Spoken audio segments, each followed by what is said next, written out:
ನಮಸ್ಕಾರ. ಹಲವಾರು ಸಂಚಿಕೆಗಳಿಂದ ನಾವು ಬಾಡಿ ಕೇರ್, ಸ್ಕಿನ್ ಕೇರ್ ಮತ್ತು ಹೇರ್ ಕೇರ್ ಬಗ್ಗೆ ಹಲವಾರು ಮಾಹಿತಿಗಳನ್ನ ಕೊಡ್ತಾ ಬರ್ತಾ ಇದ್ದೀನಿ. ಹಾಗೆ ಇಂದಿನ ಸಂಚಿಕೆಯಲ್ಲಿ ನಮ್ಮ ಅಡುಗೆ ಮನೆಯಲ್ಲಿ ತರಕಾರಿಗಳಿಂದ ನಮ್ಮ ಮುಖವನ್ನು ಹೇಗೆ ಸೌಂದರ್ಯವರ್ಧಕವಾಗಿ ಉಪಯೋಗಿಸ್ಕೋಬೋದು ನೋಡ್ತಾ ಹೋಗೋಣ. ಮುಂಚೆ ಹೇಳ್ದಂಗೆ ನಮಗೆ ಒಳ್ಳೆ ಗ್ಲೋ ಬೇಕು, ಈ ಮುಖದಲ್ಲಿ ಯಾವುದೇ ಥರ ಕಲೆಗಳಿರಬಾರ್ದು, ಅಥವಾ ನನಗೆ ಇವಾಗ ಆಲ್ರೆಡಿ ಪಿಂಪಲ್ ಬಂದು ಹೋಗಿದೆ, ನನ್ನ ಮುಖ ಯಾಕೋ ತುಂಬ ಡಲ್ಲಾಗಿ ಕಾಣಿಸ್ತಾ ಇದೆ, ಏನು ಅಂದರೆ ಈ ಮುಖದ ಮೇಲೆ ಬಂದಿರುವಂಥ ಪಿಂಪಲ್ಸಿನ ಮಾರ್ಕ್ಗಳು ಹಾಗೆ ಉಳಿದ್ಬಿಟ್ಟಿದೆ. ಸೊ ಇದರಿಂದ ನನ್ನ ಮುಖ ಈಗ ತುಂಬ ಯಾವಾಗಲೂ ನಾನು ಕನ್ಸಿಲರು ಅಥವಾ BB ಕ್ರೀಮ್, CC ಕ್ರೀಮ್ ಹಾಕೊಳ್ಳೇಬೇಕಾಗತ್ತೆ. ನನ್ನ ಮುಖ ಎಲ್ಲರ ಥರ ನನಗೆ ಗ್ಲಾಸಿ ಸ್ಕಿನ್ ಇಲ್ಲ ಅಥವಾ ಗ್ಲೋಯಿಂಗ್ ಸ್ಕಿನ್ ಇಲ್ಲ ಅನ್ನೋರು ಪೊಟ್ಯಾಟೊ ಜ್ಯೂಸ್ನ ನೀವು ನಿಯಮಿತವಾಗಿ ಯೂಸ್ ಮಾಡ್ತಾ ಬಂದರೆ ನಮ್ಮ ಮುಖಕ್ಕೆ ಒಳ್ಳೆ ಗ್ಲೋ ಕೊಡುತ್ತೆ.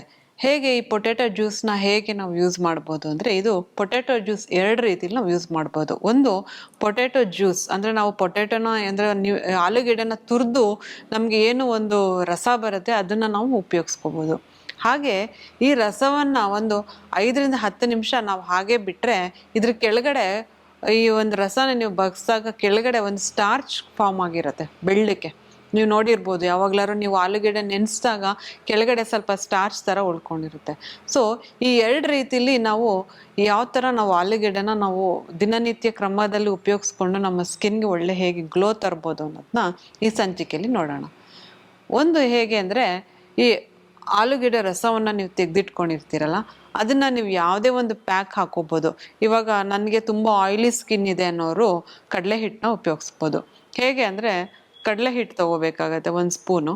ಇದಕ್ಕೆ ನೀವು ಈ ಒಂದು ಏನು ನೀವು ತುರಿದು ರಸ ಮಾಡ್ಕೊಂಡಿರ್ತೀರ ಆಲೂಗೆಡ್ಡೆ ರಸನ, ಇದನ್ನು ನೀವು ಹಾಕೋಬೇಕಾಗತ್ತೆ 1 ಸ್ಪೂನ್ ಅಥವಾ 2 ಸ್ಪೂನು. ಇದಕ್ಕೆ ಟೊಮೆಟೊ ಜ್ಯೂಸ್ ಅಲ್ಲ, ಟೊಮೆಟೊ ಪಲ್ಪ್ ಅಂದರೆ ಟೊಮೆಟೊ ಒಳಗಡೆ ಇರುವಂಥ ಒಂದು ಸತ್ವ ಏನಿರುತ್ತೆ ಅಥವಾ ಪಲ್ಪ್ ಥರ ಏನಿರುತ್ತೆ ಅದನ್ನು ನೀವು ಸ್ಪೂನಲ್ಲಿ ತೊಗೊಂಡು ಆ ಪಲ್ಪ್ನ ಇದಕ್ಕೆ ಮಿಕ್ಸ್ ಮಾಡಬೇಕಾಗತ್ತೆ. ಇದಕ್ಕೆ ಸ್ವಲ್ಪ ನಿಂಬೆಹಣ್ಣು ಮತ್ತು ಚಿಟಿಕೆ ಅರಿಶಿನ, ಇದಿಷ್ಟನ್ನು ಯೂಸ್ ಮಾಡಿಕೊಂಡು ನೀವು ಮುಖಕ್ಕೆ ಹಾಕೋಬೋದು. ಇಲ್ಲ ನನ್ನ ಸ್ಕಿನ್ ತುಂಬ ಡ್ರೈ ಇದೆ ಅಥವಾ ಆ್ಯಕ್ನಿ ಇದೆ, ನಂಗೆ ಕಡಲೆ ಹಿಟ್ಟು ಆಗಲ್ಲ, ನಂಗೆ ಅಲರ್ಜಿ ಅನ್ನೋರು ಮುಲ್ತಾನಿ ಮಿಟ್ಟಿನ ಉಪಯೋಗಿಸ್ಕೋಬೋದು. ಇದೇ ಒಂದು ಮಿಶ್ರಣಕ್ಕೆ ಈ ಒಂದು ಏನು ಹೇಳ್ತೀರಾ ನೀವು ಆಲೂಗೆಡ್ಡೆ ರಸವನ್ನು ಉಪಯೋಗಿಸ್ಕೊಂಡು ಅದಕ್ಕೆ ಸ್ವಲ್ಪ ರೋಸ್ ವಾಟರ್, ತುಂಬ ಆ್ಯಕ್ನಿ ಇರೋರು ನಿಂಬೆಹಣ್ಣನ್ನು ಮುಖಕ್ಕೆ ಯೂಸ್ ಮಾಡಬೇಡಿ. ಈ ಸೆನ್ಸಿಟಿವ್ ಸ್ಕಿನ್ ಇರೋರಿಗೆ ಕೆಲವೊಮ್ಮೆ ಟೊಮೆಟೊ ಯೂಸ್ ಮಾಡಿದ್ರೂ ತುಂಬ ರ್ಯಾಷಸ್ ಬರುತ್ತೆ ಮತ್ತು ಅಲ್ಲಲ್ಲೇ ಕೆಂಪು ಗುಳ್ಳೆಗಳಾಗೋಗುತ್ತೆ. ಸೊ ಈ ಥರ ಇರೋರು ಆದಷ್ಟು ಟೊಮೆಟೊ ಮತ್ತು ನಿಂಬೆಹಣ್ಣನ್ನು ಮುಖಕ್ಕೆ ಹಚ್ಚೋದನ್ನ ನಿಲ್ಲಿಸಿ. ಇದಕ್ಕೆ ನೀವು ಏನು ಒಂದು ಮುಲ್ತಾನಿ ಮಿಟ್ಟಿಗೆ ಒಂದು ಆಲೂಗೆಡ್ಡೆ ರಸವನ್ನು ಹಾಕ್ಕೊಂಡಿರ್ತೀರ, ಅದಕ್ಕೆ ಚಿಟಿಕೆ ಅರಿಶಿನ, ಈ ಬಿಳಿ ಅರಿಶಿನ ಅಂತ ಕೂಡ ಬರುತ್ತೆ, ವೈಲ್ಡ್ ಟರ್ಮರಿಕ್ಕು ಇದು, ಅಥವಾ ಒಂದು ಅಂಬಾ ಹಳದಿ ಅಂತ ಬರುತ್ತೆ.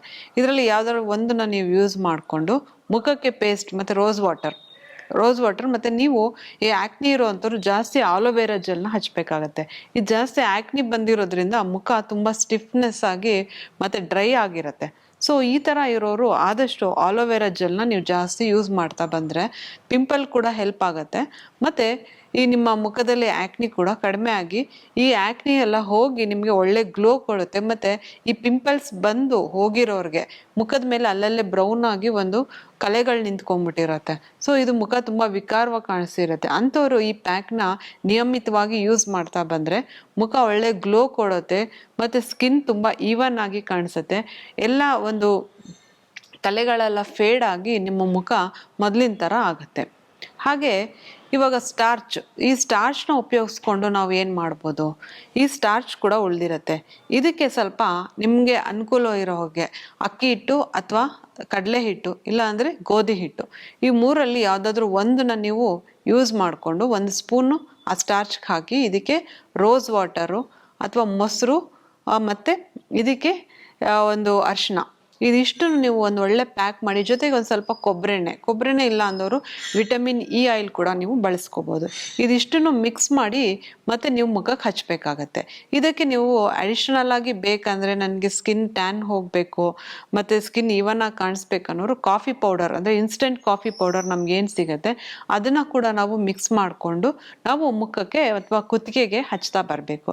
ಇದನ್ನು ಈವನ್ ನಾವು ಕೈಗೆ ಕೂಡ ನಾವು ಹಚ್ಕೋಬೋದು. ಈ ಒಂದು ಪ್ಯಾಕ್ನ ನಾವು ಯಾವುದಾದ್ರೂ ಯಾವುದಾದ್ರೂ ಫಂಕ್ಷನ್ ಇರುತ್ತೆ, ಕೆಲವ್ರಿಗೆಲ್ಲ ನನ್ನ ಮುಖ ಒಂದು ಕಲರ್ ಇರುತ್ತೆ, ಕೈ ಒಂದು ಕಲರ್ ಇದೆ, ನಾನು ಯಾವಾಗ್ಲೂ ನಾನು ಫೌಂಡೇಶನ್ ಎಲ್ಲ ಹಚ್ಚಕ್ಕಾಗೋದಿಲ್ಲ ಅಂತ ಹೇಳೋರು, ಇದನ್ನ ನಾವು ನಿಯಮಿತವಾಗಿ, ನಾನು ಈ ಮೊದಲು ಹಳೆ ಸಂಚಿಕೆಯಲ್ಲಿ ಹೇಳ್ದಿರೋಂಗೆ ಕೆಲವು ಸ್ಕ್ರಬ್ಗಳು ಹೇಳಿದೆ, ಆ ಸ್ಕ್ರಬ್ನ ಮಾಡಿಕೊಂಡು ಈ ಒಂದು ಪ್ಯಾಕ್ನ ನಾವು ನಿಯಮಿತವಾಗಿ ವಾರಕ್ಕೊಂದ್ಸಲ ನಾವು ಸ್ಕ್ರಬ್ ಮಾಡ್ಕೋಬೇಕಾಗತ್ತೆ. ವಾರಕ್ಕೊಂದ್ಸಲ ನಾವು ಈ ಪ್ಯಾಕ್ನ ಈ ಪೂರ್ತಿ ಬಾಡಿಗೆ ನಾವು ಹಚ್ಚೋದ್ರಿಂದ ಬಾಡಿ ಒಳ್ಳೆ ಪಾಲಿಶಿಂಗ್ ಆಗಿರುತ್ತೆ, ನಾರಿಶಿಂಗ್ ಆಗಿರುತ್ತೆ, ಹಾಗೆ ಒಳ್ಳೆ ಗ್ಲೋ ಕೂಡ ಕೊಟ್ಟು ನಿಮ್ಮ ಮುಖ, ಕೈ, ಕಾಲು ಎಲ್ಲ ಒಂದೇ ಕಲರ್ ಬರೋದಕ್ಕೆ ಇದು ಹೆಲ್ಪ್ ಮಾಡುತ್ತೆ. ಹಾಗೆ ಇದೇ ಆಲೂಗೆಡ್ಡೆ ಇಟ್ಕೊಂಡು ನಾವು ಇನ್ನೊಂದು ಪ್ಯಾಕ್ನ ಮಾಡೋದನ್ನ ನಾನು ಹೇಳ್ಕೊಡ್ತೀನಿ. ಇದಕ್ಕಾಗಿ ನಾವು ಸ್ವಲ್ಪ ಅಂದರೆ ಬೇಯಿಸಿರುವಂಥ ಒಂದು ಅನ್ನ ತೊಗೋಬೇಕಾಗತ್ತೆ. ನಿಮಗೆ ಗೊತ್ತು, ಈ ಬೇಯಿಸಿರೋ ಅನ್ನ ಅಥವಾ ರೈಸ್ ವಾಟರ್ ಅಥವಾ ರೈಸ್ ಏನು ಸೀರಮ್ ನಾವು ಯೂಸ್ ಮಾಡ್ತೀವಿ, ಇದು ನಮ್ಗೆ ಇನ್ಸ್ಟೆಂಟ್ ಗ್ಲೋ ಕೊಡುತ್ತೆ. ಕೊರಿಯನ್ ಸ್ಕಿನ್ ಅಂದರೆ ಗ್ಲಾಸ್ ಸ್ಕಿನ್ ಥರ ನಮಗೆ ಮುಖ ಒಂದು ಪರಿವರ್ತನೆ ಆಗೋಕ್ಕೆ ಹೆಲ್ಪ್ ಆಗುತ್ತೆ. ಇದಕ್ಕಾಗಿ ನಾವು ಬೇಯಿಸಿಟ್ಕೊಂಡಿರೋ ಅಂಥ ಒಂದು 2 ಸ್ಪೂನ್ ಅನ್ನ ತೊಗೋಬೇಕಾಗತ್ತೆ. ಇದಕ್ಕೆ ನಾವು ಬೇಯಿಸಿಟ್ಕೊಂಡಿರೋ ಆಲೂಗಡ್ಡೆ, ಹಾಗೆ ಇದಕ್ಕೆ ಸ್ವಲ್ಪ ನಿಂಬೆಹಣ್ಣು ರಸ, ಇದಿಷ್ಟನ್ನು ನಾವು ಮಿಕ್ಸಿಲಿ ಹಾಕಿ ಒಂದು ಪೇಸ್ಟ್ ಥರ ಮಾಡ್ಕೋಬೇಕಾಗತ್ತೆ. ಪೇಸ್ಟ್ ಥರ ಮಾಡಿಕೊಂಡು ಇದಕ್ಕೆ ಸ್ವಲ್ಪ ಕೊಕೊನಟ್ ಆಯಿಲ್ ಅಥವಾ ವಿಟಮಿನ್ ಇ ಆಯಿಲು, ಇವೆರಡು ಇಲ್ಲ ಅಂದರೆ ಆಲ್ಮಂಡ್ ಆಯಿಲ್, ಇದಿಷ್ಟನ್ನು ಮಿಕ್ಸ್ ಮಾಡಿ ನಮ್ಮ ಮುಖಕ್ಕೆ ಪೇಸ್ಟ್ ಥರ ಹಚ್ಚಬೇಕಾಗತ್ತೆ. ಇದನ್ನು ಹಚ್ಚಿದಾಗ ನಮ್ಮ ಮುಖ ತುಂಬ ಸ್ಟಿಫ್ನೆಸ್ ಆಗುತ್ತೆ. 20 ನಿಮಿಷ ಬಿಟ್ಟು ನೀವು ಒಂದು ಲ್ಯೂಕ್ ವಾರ್ಮ್ ವಾಟರಲ್ಲಿ ಮುಖನ ತೊಳಿಬೇಕಾಗತ್ತೆ. ಇದನ್ನು ವಾರದಲ್ಲಿ ಒಂದ್ಸಲ ನೀವು ಮಾಡ್ತಾ ಬಂದರೆ ನಿಮ್ಮ ಸ್ಕಿನ್ ತುಂಬ ಚೇಂಜಸ್ ಆಗೋದನ್ನ ನೀವು ಒಂದು ವಾರದಲ್ಲಿ ನೀವು ನೋಡ್ಬೋದು. ಹಾಗೆ ಈ ಮುಖದಲ್ಲಿ ಆಕ್ನಿ ಅಥವಾ ಪಿಂಪಲ್ಸ್ ಇರೋರು ಏನು ಮಾಡ್ಬೋದು ಅಂದರೆ, ಸಿನಮನ್, ಎಲ್ಲರ ಮನೆಯಲ್ಲೂ ಚಕ್ಕೆ ಇರುತ್ತೆ, ಆ ಚಕ್ಕೆನ ಪುಡಿ ಮಾಡಿಕೊಂಡು ಇದಕ್ಕೆ ನಾವು ಹನಿನ ಮಿಕ್ಸ್ ಮಾಡಬೇಕಾಗತ್ತೆ. ಈ ಎರಡನ್ನ ನಾವು ಮಿಕ್ಸ್ ಮಾಡಿ ಈ ಮಿಶ್ರಣವನ್ನು ಮುಖಕ್ಕೆ ನಾವು ಹಚ್ತಾ ಬಂದರೆ ಮುಖದ ಮೇಲೆ ಇರುವಂಥ ಆ್ಯಕ್ನಿ, ಅದರ ರಂಧ್ರಗಳು ಅಥವಾ ಮುಂದೆ ಆ್ಯಕ್ನಿ ಆಗದೆ ಇರೋಂಗೆ, ಪಿಂಪಲ್ಸ್ ಆಗದೆ ಇರೋಂಗೆ ಬಹುಮಟ್ಟಕ್ಕೆ ಇದು ತಡೆಯುತ್ತೆ. ಹಾಗೆ ಇದು ಜಾಯಿಕಾಯಿ ಎಲ್ಲರ ಮನೆಯಲ್ಲೂ ಗೊತ್ತು, ಯಾಕಂದರೆ ನಾವು ಮಸಾಲೆ ಪದಾರ್ಥಗಳಲ್ಲಿ ಇದನ್ನು ಸರ್ವೇ ಸಾಮಾನ್ಯವಾಗಿ ಉಪಯೋಗಿಸ್ತೀವಿ. ಈ ಒಂದು ಜಾಯಿಕಾಯಿನ ಚೆನ್ನಾಗಿ ಒಂದು ರೋಸ್ ವಾಟರಲ್ಲಿ ತೇಯ್ದು ಇದನ್ನು ಕೂಡ ನಾವು ಮುಖಕ್ಕೆ ಪ್ಯಾಕ್ ಥರ ಎಲ್ಲೆಲ್ಲಿ ನಮಗೆ ಪಿಂಪಲ್ ಆಗಿದೆ ಹಚ್ತಾ ಬಂದರೆ ಒಂದು 2-3 ದಿನದಲ್ಲಿ ಈ ಒಂದು ಪಿಂಪಲ್ ಆಗಬೇಕಂತ ಇರೋ ಒಂದು ಹಸಿಯಾಗಿರುವಂಥ ಒಂದು ಪಿಂಪಲ್ ಕೂಡ ಇದು ಒಡೆದು ಆ ಪಸ್ಸೆಲ್ಲ ಆಚೆ ಬಂದು ಒಣಗಕ್ಕೆ ಕೂಡ ಹೆಲ್ಪ್ ಮಾಡುತ್ತೆ.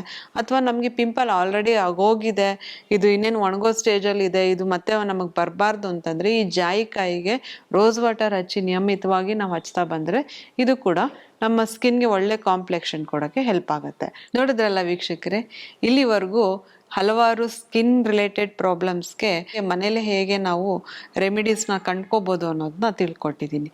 ಹಾಗೆ ಮುಂದಿನ ಸಂಚಿಕೆಯಲ್ಲಿ ಮತ್ತಷ್ಟು ಮಾಹಿತಿಗಳೊಂದಿಗೆ ಬರ್ತೀನಿ. ಅಲ್ಲಿವರೆಗೂ ನಮಸ್ಕಾರ.